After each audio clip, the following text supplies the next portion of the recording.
Am I the whole for stealing my own wedding from my MIL and planned it how we wanted? This happened last year, but I'm still recovering from the chaos, so here goes. My fiancé, 27M, and I, 25F, got engaged for 2 years and decided 2024 was the year we get married. We initially wanted an intimate wedding, about 30 to 40 guests, no bridal party, no fireworks, no doves flying in slow motion, just a small chapel, good food, and peaceful vibes. Bonus: we were paying for everything ourselves to avoid outside opinions. You'll see why this matters. My parents? Totally down. Chill. Supportive. Love them. My MIL? Absolutely not. She went full Shakespearean drama queen. The first red flag, she said, and I quote, "If there's anything I don't like about your wedding, it has to be changed." Like, ma'am, who assigned you executive producer of our wedding? She wanted a full-on fiesta, big church, 500 guests, matching gowns for people I've never met, and probably a giant ice sculpture of Jesus. Her concern? What will people say? As if we're running for public office and not trying to have a wedding. After some long talks and stress eating, my fiancé and I reluctantly decided to go traditional, aka bigger wedding, extended family invited, the works. And cultural expectations here, where in Southeast Asia, say the groom's family pays for the wedding, but we still chose to cover everything ourselves. Why? Because we wanted peace. Spoiler: we didn't get peace. We purposely didn't tell MIL about anything about the theme, motif, caterer, photographer. Nada. Every time she sniffed a detail, she had something to say like, "Why hire a wedding coordinator? I planned my daughter's wedding in 2002 with Excel and prayers." She then offered us budget-friendly suppliers. Translation: her cousin who takes blurry iPhone photos and her neighbor who once cooked for a barangay fiesta. Love that for her, not for us. My fiancé was my rock. He kept reminding me, "This is our wedding." She had hers. Now here's where it gets juicy. Our original date was in June, RIP our intimate wedding dreams. But we moved it to July to align with a new traditional plan. Then MIL goes, "Can we move it to August? My other son won't be able to fly in." Fine. August. Then that became September because why not?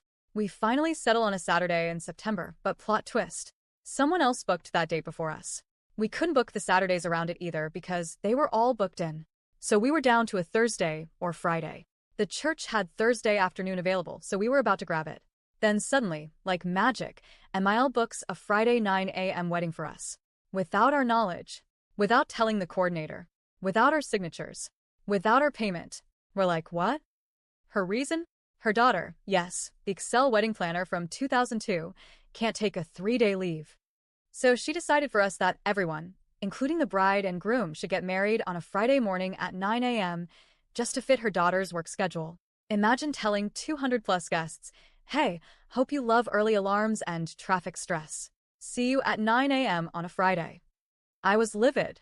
My mom was devastated. My fiancé was fuming, like I've never seen him this mad. For more context, my fiancé is adopted, and something about this whole situation suddenly made a lot of things make sense. We booked the Thursday slot. Afternoon. No 9 a.m. circus. MIL didn't pay for that Friday booking. We didn't pay. No marriage license submitted equals no confirmed booking. We never asked her to do it. Still don't know how she pulled that off. So, am I the a-hole for refusing the Friday 9 a.m. surprise wedding and sticking to the date, time we wanted? Even if it made MIL cry dramatic telenovela tears and call me selfish? Because I feel like I was just trying to get married, not fight in the Hunger Games. Update. Hi, everyone. I didn't expect my previous post to gain attention. Thank you for all the feedback and support. Here's an update on how things unfolded. After we finalized the wedding day and sent out invites, my sister-in-law, SIL, asked if she could be my matron of honor. Her reason? She needed a valid excuse to take 3 days off work to attend the wedding. Apparently, her brother getting married wasn't reason enough. Mind you, her son was supposed to be our ring bearer. I had already chosen my maid of honor and bridesmaids, paid for their dresses, given them proposal gifts, and sent out the invitations. I explained this to SIL, and she offered to pay for her own dress. Still, I declined. I might have come off as a bridezilla, but I felt it was important to stick to our plans.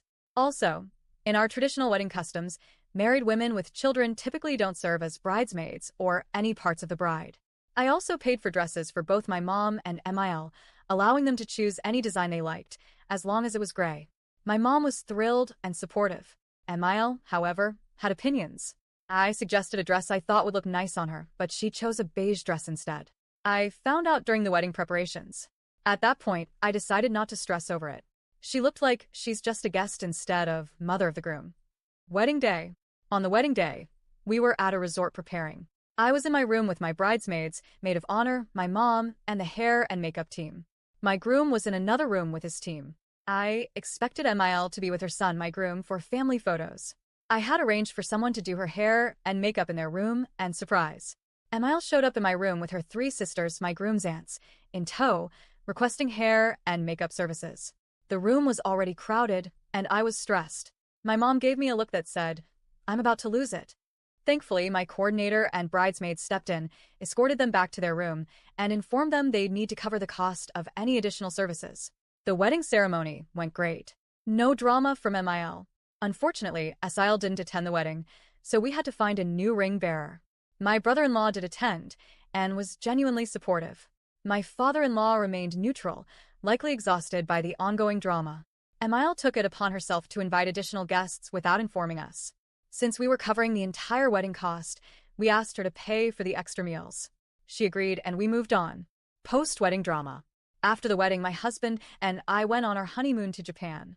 Asael posted some shady comments on Facebook, implying we were social climbers. We chose to ignore it. Currently, Asael isn't speaking to me, and while Emile and I are on speaking terms, our relationship isn't the same. My husband supports me fully and has even offered to cut ties with his family, but I don't want that. I sometimes wonder if I was in the wrong, but I believe we made the right choices for our special day. Thanks for reading, and I appreciate all your insights.